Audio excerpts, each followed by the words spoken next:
So today I promised that I would talk to you about what works. What is really going on? What is happening with all of us when we just feel out of control? We all know logically that we should eat an apple when we want cake, that we should eat more vegetables. We know all of these things. But even though we know all of these things, we somehow feel helpless to do anything about it. And I want to really get down to the nitty gritty here. I don't want to waste time talking about stuff. You already know what's good and what isn't good. And if you don't, it's not hard to learn.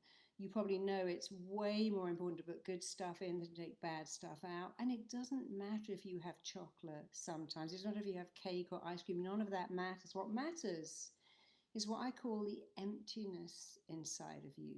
So I want to start where it matters. Your stomach is the seat of all emotions. You all know that. We say, oh my God, I was sick to my stomach. I had butterflies, and my stomach was leaping out of my chest. My stomach was doing somersaults. So the stomach is the seat of all emotions. What does that mean? It means we feel in our stomach. Anyone who's a parent will have children go, my tummy aches. When they want to get out of bed and come and hang out, when they don't want to do it, they go, my tummy hurts. Because even they know that the mind and stomach are so linked. The mind and stomach are linked. The mind and gut are linked. But for many of us, when we're hungry, we think, I need something. I've eaten, but I need something sweet. I need something more. I need to cheer myself. I need to console myself, placate myself, reward myself, because I'm feeling a feeling in my stomach. And many of my clients say, I have this emptiness. I don't know what full is. I eat and I want to eat more. I wake up and I want to eat. I have ravenous hunger, out of control hunger. I'm insatiable, because the opposite of sated, of course, is insatiable. So let's talk about what I call the emptiness inside of you.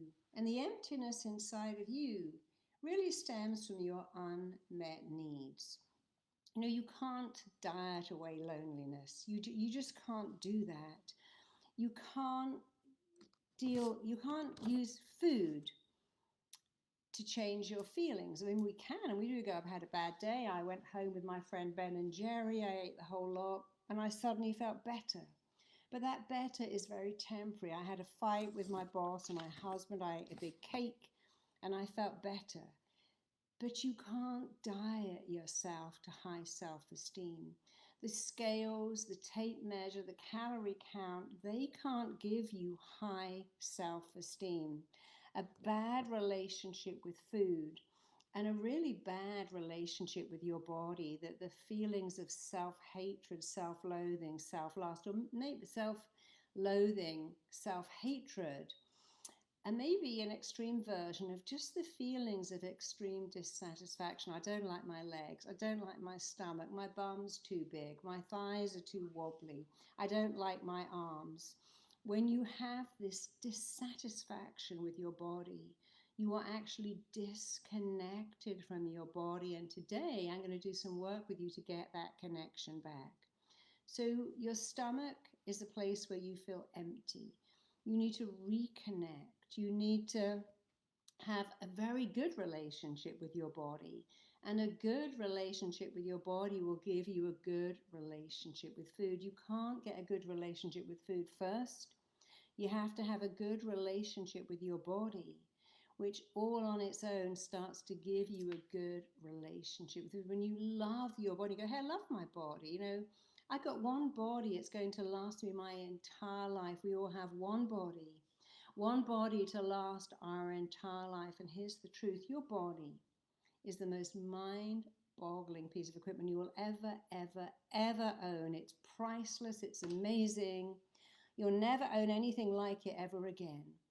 And many of us spend our best years, our teens, our 20s, hating our body, punishing, trying to force our body to change. I'm going to starve myself, do punishing workouts, force my body to be something it isn't. It doesn't work. You cannot diet yourself to self-love, to self-confidence, to self-esteem. You can't get the body you want by hating it. But you can get the body you want by coming at it from self-love. And forgive me if I repeat myself, but I think it's so important. The only way The only way you can ever have a body you love is to love the body you have. So you think, I wouldn't dream of eating donuts for breakfast. What is that stuff? It's in a packet. It's got all these numbers on it. It's not even food. And that doesn't mean you can never eat a packet of gummy bears or a packet of crackers. It means loving yourself enough to just make different choices. Here's how easy it is. I would eat olives and I would eat nuts. I would make sure the nuts are being a proper nuts. They can have a bit of salt on them, but not glazed and not with all kinds of coatings. But I wouldn't eat pretzels. And although I love them, I try not to eat potato chips because I'm aware that I want to give my body fat. So here's what goes wrong with a diet. Diets have a 97% failure rate. That's really, really high. Imagine saying, I'm going to do this. It's got a 3% success rate. I'll try it. Well, it didn't work. I'll try it again. I'll try it for longer. It's got a 3% success rate. However, I'm going to try. Imagine taking your remote control and putting batteries with 3%, going, well, why doesn't it work? Come on, come on, come on. They've only got 3%. A diet has a 3% chance of working and a 97% of failing. And here's why. Let me tell you the truth about why diets fail. The biggest thing is when you lower calories, you lower your metabolic rate. I told you yesterday, I'm going to tell you a bit more today. When you lower calories, your body goes into starvation. Oh my God, I'm starving. This is a famine coming. Let me slow down your metabolic rate profoundly so that you don't lose too much weight. And I've done that, and now you've got a low metabolic rate. And when you eat more, I'm going to keep it low. So you're going to pack on weight. And then when you pack on weight, your metabolic rate will go down again. And you are screwed once, twice, 3, 4, 5 times every time you diet. And here's something else apart from dieting. All these companies tell us, if you don't want to have fat, don't eat fat. Fat is your friend. Fat doesn't make you fat. Fat actually makes you slim. So first of all, you lower calories. That means you lower your metabolic rate. That means you are destined to have a problem with maintaining your weight. So you go on a diet, you lower your calories, you lower your food consumption, and your metabolic rate lowers too. And then you begin to start craving the very things you can't have. If I said to you now, okay, I'm going to speak to you for an hour. For the next hour, don't scratch your nose. Whatever you do, don't scratch your nose. You think about scratching your nose because it's human nature to want what we can't have. So you've already got 2 things going wrong. Your metabolic rate's going down. You become obsessed with the very thing you can't have. We saw in COVID people having stand-up fights in a supermarket about toilet rolls, which you certainly can't eat. And then something else happens. We start to eat less fat. We think, oh, I'm going to have low fat. We're cutting out all this fat. And when you eat less fat, when you eat low fat, you tend to eat high carb. And high carb means high insulin. And guess what high insulin means? It means your body is going into fat storage. You want to have a body that is a super efficient fat burning machine. But if you eat high carb and low fat, your body will become a super efficient fat storing machine. Eating less fat, cutting out fat, makes your body store fat instead of burning fat, lowering calories, taking away the things that you think you love, and eating less fat. These things combine to make your body store fat and not burn fat. So let me first of all give you a little handy hint to make your body a super efficient fat burning machine. You want to look at food and decide straight away, is this fat burning or is this fat storing? How does that work? People have been asking me overnight, what shall I eat for breakfast? So let's start there. When you go to bed at night, unless you're one of those who wakes up with a biscuit tin and has a few cookies, which most of us don't do. When you wake up in the morning, your body is in peak fat burning. Hasn't eaten for 8 hours, maybe 10. Hopefully you don't eat before you go to bed. So let's say, I haven't eaten for 10 hours. Your body is in peak fat burning. That's amazing. Can you keep it that way? Yes.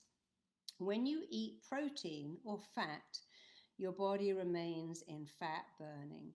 The body works to burn that off. When you eat carbohydrates, and part of that is sugar, your body can't burn it off, so it goes into fat storage. So let's make it easy. Wake up in the morning. You could have some eggs and spinach, some eggs and onions. You could have an omelette stuffed with spinach and peppers and onions and mushrooms. You could have some fried eggs. You could have some hard-boiled eggs. You could make a shake with protein powder. A lot of things you can have. You could have a Koyo yogurt or a sheep's yogurt or a goat's yogurt with nuts and seeds, no fruit. And because you're eating protein and fat, only protein and fat, your body is going to stay in fat burning until you eat carbs. So you could keep that going all day. And certainly it's possible. Bodybuilders do that. When they're about to compete, they eat nothing but protein and fat. It's not easy, but it's also not hard depending on what you want. But you don't have to do that. Just have to do it a bit. So that's one choice. I'm going to eat protein and fat. And I'm going to eat some nuts and seeds. I'm going to have some pepper slices with nut butter on them. May not be the yummiest thing, may not appeal to you, but if you make that choice, you will stay fat burning. I eat eggs a lot. Scrambled egg, poached eggs, omelets, scrambled eggs and smoked salmon, omelets stuffed with spinach, all kinds of things. So just look at stuff and see what you can do. But let's do something else. Let's go back to the emptiness inside of you. We've got plenty of time. I want to do something with you today. I want you to think about the emptiness inside of you, the emptiness that says, I need cake, I need a bagel, I need pizza, I need ice cream, I need takeout. The emptiness is not physical hunger, it's emotional hunger. The emptiness inside of you comes from one thing, the needs that were not met in your childhood. So let's all do this while you're here. Let's take a minute. I had that emptiness for years. There's nothing to be embarrassed about. The emptiness inside of you and what was in me comes from the needs were not met in our childhood, our unmet needs. And let me make it easy. When you were a kid, you didn't have that many needs. Here they are. You needed to feel loved. You needed to feel connected. You needed to feel safe. You need to feel significant. There are not many needs, is it? A baby needs to feel loved, safe, significant, connected. Why? Because if they're loved, they'll be fed. If they're significant to the carer, they'll be fed. If they're safe, they won't come to any harm. So that's not a great deal of needs, but they are powerful. And we have them when we're 2 and when we're 82. And then when we get a bit older, 3, 4, 5, we have a few more needs. I need to be seen and heard. I need to be celebrated. I need to feel someone is proud of me. I need to feel I matter. So now we've got more needs. We've got the same ones. I need to feel loved, connected, safe, significant. I also need to feel seen and heard. I need to be praised. I need to have someone proud of me. I need to feel I matter. So what do we do when we have those needs? For many reasons. Mum's always working. Dad's an alcoholic. Mum is depressed. Mum is busy. She's got lots of kids. Dad is ill. There are many reasons why our needs aren't met. And the unmet needs in our childhood become the emptiness in us. And we do 2 things. We give the need up. Okay, wasn't loved, wasn't safe. I've got to find someone. There's someone out there who's going to turn up and make me feel loved. Can you do it? Can you come over here? Oh, sure. I'd love to come over and make you feel loved. Great. There you go. There's your job. Tell me every day I matter. I'm significant. Make me safe. Love me. And they can do it until they can't do it. They get sick. Something goes wrong. They lose their job. And they're like, oh, now I'm back to square one. This person, I gave them the job of meeting my needs. They're not doing it. Second thing is to give them up. I've been ghosted so many times. I've been fired so many times. I've been let down. Now I've got some cats and I'm giving up. I'm going to sit in my house, get everything delivered. I'm giving up the belief I'll ever get these needs met. So we give the need up or we give it to someone else to meet, and they both don't work. But here's what does work. As weird, as wacky as it sounds, you have to meet those unmet needs yourself. How do you do that? Well, take a pen right now. Actually, no, don't take a pen. Put into the chat bar for me, please, any of your unmet needs. I'll quickly tell you what they are again. To be loved, to be connected, to be safe, to be significant, to be secure, to feel that you matter, to be seen and heard, to be celebrated. Someone is proud of you, you feel enough. So put in the chat bar any need that you feel has never been met. And while you're typing that in, please type some in. I'm going to tell you how to meet it. Let's say your need to be loved hasn't been met. And that's so common for so many of us. And of course, when you haven't been loved, guess what you do? You think, that creamy stuff, that creamy, milky macaroni cheese, cheese on toast, cereal with milk, hot chocolate with marshmallows. It's giving me my brain is remembering, oh, when you were 3, this sorted everything out. When you were 6 months, this sorted everything out. So the mind will always go back to what something means. When children are fed, they feel secure. If you land on a desert island, you will look for food, shelter, in that order. Food comes first, shelter second, procreation. That's very good, but useless if you haven't met the need for food and shelter. So some of you are saying, let me have a look, to be connected. Let me just have a look at these. To be connected and enough, to feel loved. I want to be respected, all of them. Loved, to feel safe, feeling safe. Good. So what I want you to do is I want you to take a minute with me, even though it sounds mad. I want you to say, I'm loved, I'm lovable. Don't just do this. No one's listening. I can't even see you. You can see me. I want you to say after me, I am loved. I am loved and I'm lovable. I'm loved, I'm lovable, I resonate love. I am secure. I'm secure within myself.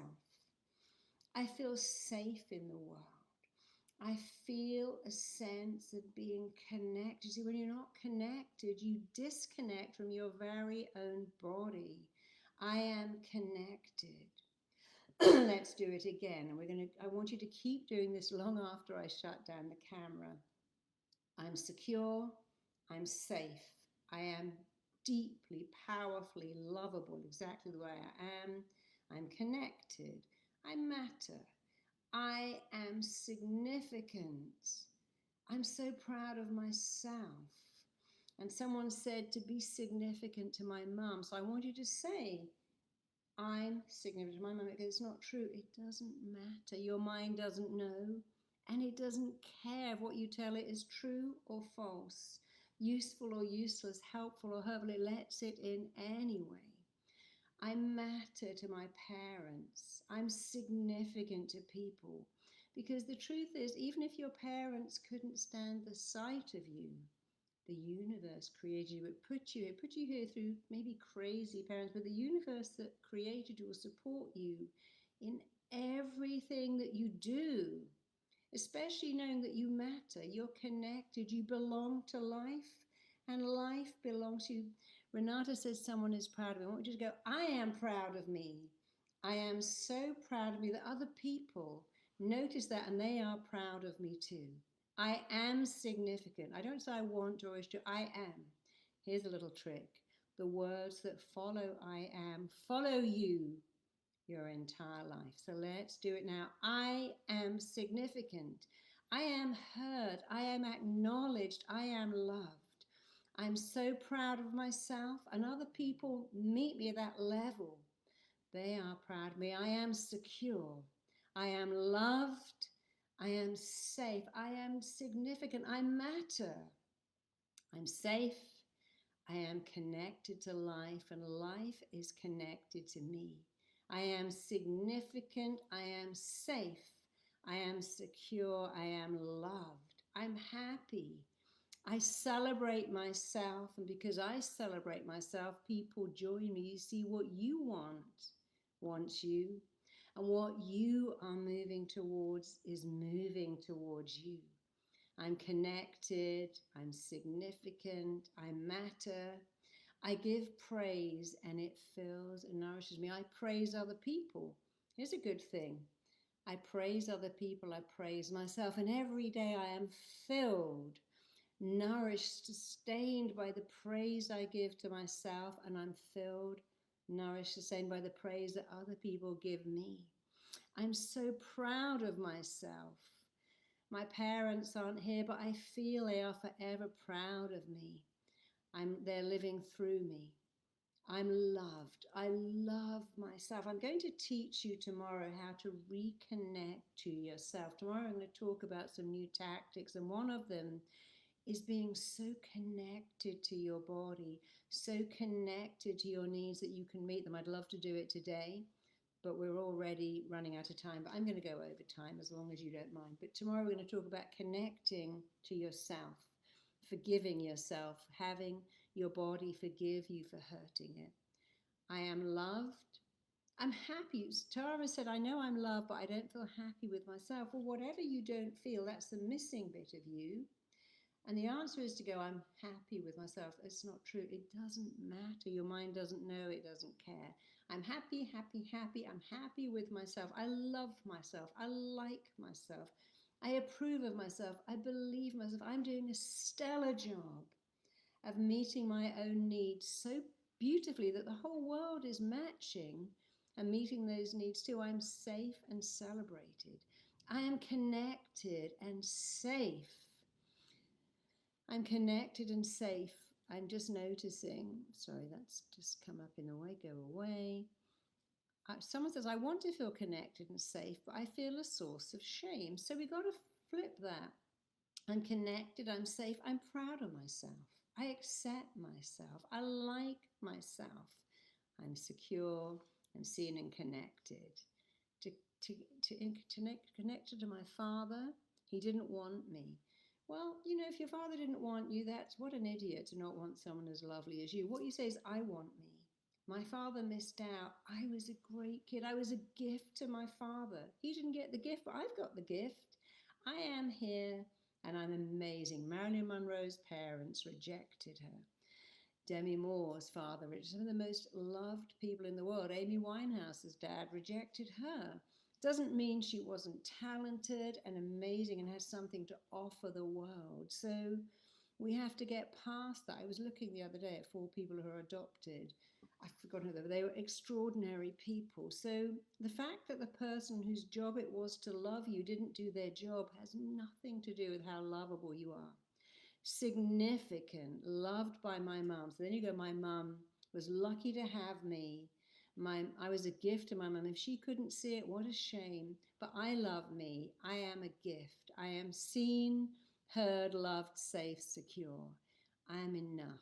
I'm always enough. In fact, if you wake up every day and do this one thing, say to yourself, I'm enough, I'm lovable, I matter, I'm significant, the world that created me is supporting me in everything I do. That can change your life. And of course, when you're eating, when you're about to eat, keep saying, I'm enough, I'm enough, I have enough. It can change your appetite like that.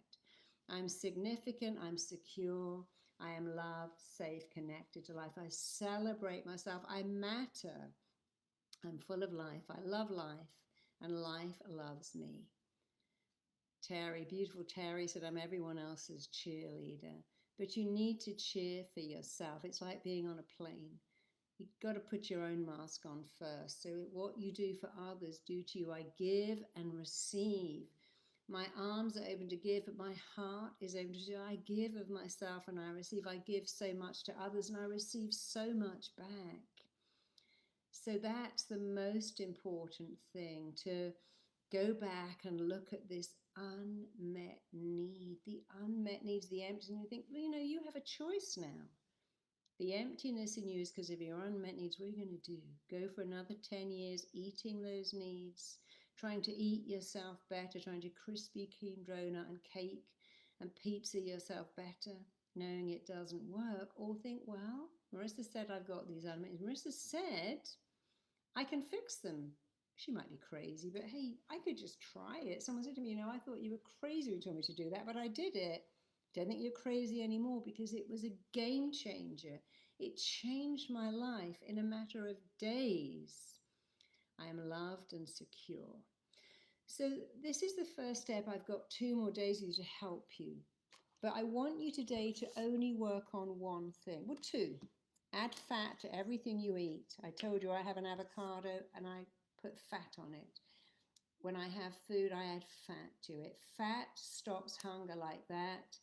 And sugar is such a worthless food. Your body goes, I've just eaten something, but it hasn't got any nutritional value. I need more, I need more, I need more. So the more you eat stuff like white rice or potato chips, or the more you think, I'm still hungry. If you eat fat, it satisfies you. So that's one thing. But the biggest thing the emptiness in you that you have the power to change today. Tomorrow we're going to reconnect with your mind and body to give you the peace of mind. But today you're understanding a bad relationship with your body and with food cannot be dieted better. It can't be made better by denying yourself food, weighing yourself and hating yourself. It can only be made worse. We're going to talk later about glucose and what happens when you're eating high carbs and your body's whole fuel supply is glucose. But even that, it all starts with love. You see, when you love yourself and respect yourself and connect yourself, you don't think, I think I'll just eat a whole packet of cookies. I think I'll eat 3 packets of potato chips. I think I'll go mad with ice cream and chocolate sauce. When you love yourself, it becomes so much easier. So, I want you to have a fast metabolic rate, but I more than anything want you to have love. I want you to have peace. I want you to love yourself. So, sleep more, sleep better. Funny enough, one of the things that affects our blood sugar, apart from obviously eating a diet that is terrible, is not getting enough sleep. You need to sleep in darkness. You know, if you're not getting enough sleep, darkness resets everything. It sends a message to your body. It resets your vision. It resets your metabolic rate. So sleep in absolute darkness. And if you can't, get a little sleep mask and wear that. I'm actually very good at sleeping in light, but I still put a mask and I think, no, I can sleep in light, but my body resets in the dark, jet black, pitch black darkness. A dark room and a quiet room resets everything, including your metabolic rate. So let's give you a couple of handy hints to end today. Please sleep in darkness, a dark, quiet room. Don't sleep with the television on all night. If you have pets coming out, like I do, but my pets are pretty good, they just sleep. And I don't even wake up when I hear them jump on the bed. If I did, I'd put them outside. A dark room, a quiet room. Drink a lot more water. Ice cold water and a lot of water helps reset your metabolic rate. Chilies, cardamom, apple cider vinegar. There are certain things that really can speed up your metabolic rate. But today, we want to focus on things we can do that are really, really easy. We don't want to give ourselves anything that's super hard work. But cinnamon, green tea, apple cider vinegar, and chilies will reset your metabolic rate. You really want to have lower blood sugar.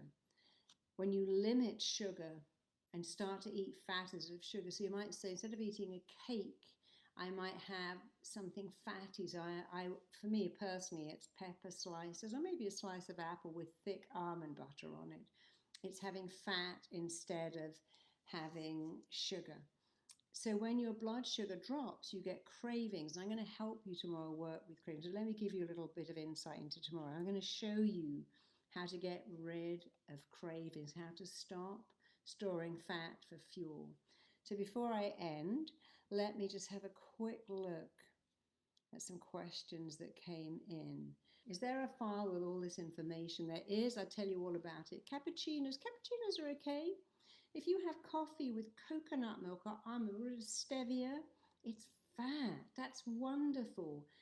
Fat is your friend and sugar is, and you get it into your head, fat is your friend. Here's the thing. Have you heard of the expression essential fats? What do you think that means? It means they're essential for your emotional health, for your mental health, for your brain capacity, for your metabolic rate. Everything is made better with fat.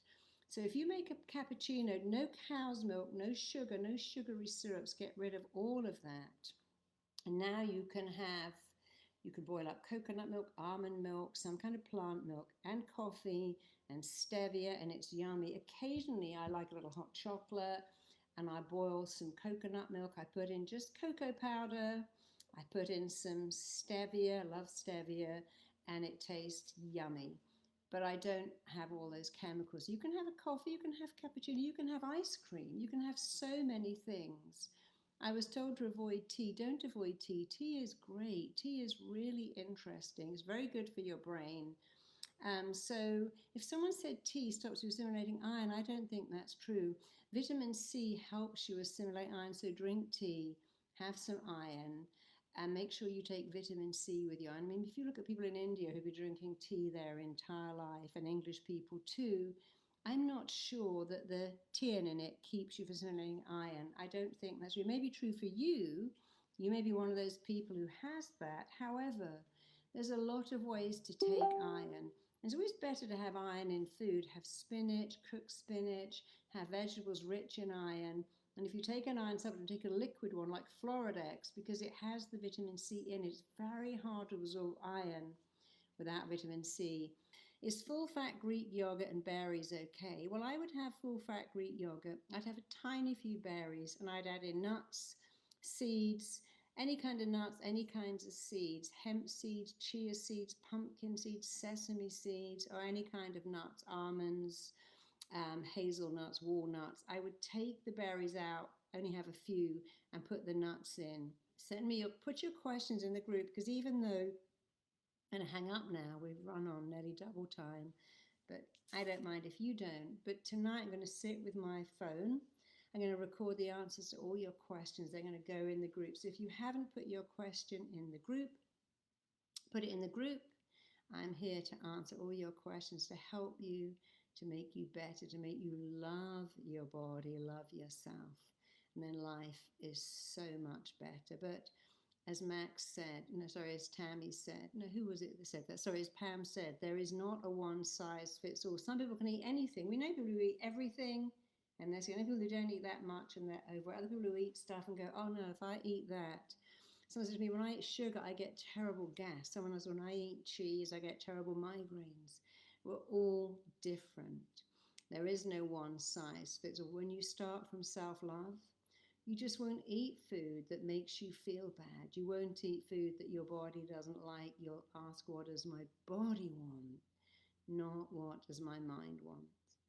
And that will help you make the right choices. So tomorrow we're going to learn to connect with our bodies and to love them, appreciate them, watch as the body we have becomes the body we love. You've got one body to last you your whole life. It's already mind-boggling. Let's make it even more mind-boggling starting tomorrow. So if I start on the peanut butter, I can't stop. Try to have almond butter. I have 3 nut butter, and it's almonds, Brazil nuts, and hazelnuts. So cashew butter is nice, a bit rich, but stick to almond butter, 3 nut butter. In fact, I love pistachio butter. It's amazing. But I would come off too much peanuts. Peanut butter is better for you than, peanuts are better than potato chips, but they're not perfect. There are other nuts that are much better. Love you, love you. You're amazing. And I will see you tomorrow. Lots of love, same time, same place. More exciting news, more exciting information. See you tomorrow. Bye-bye.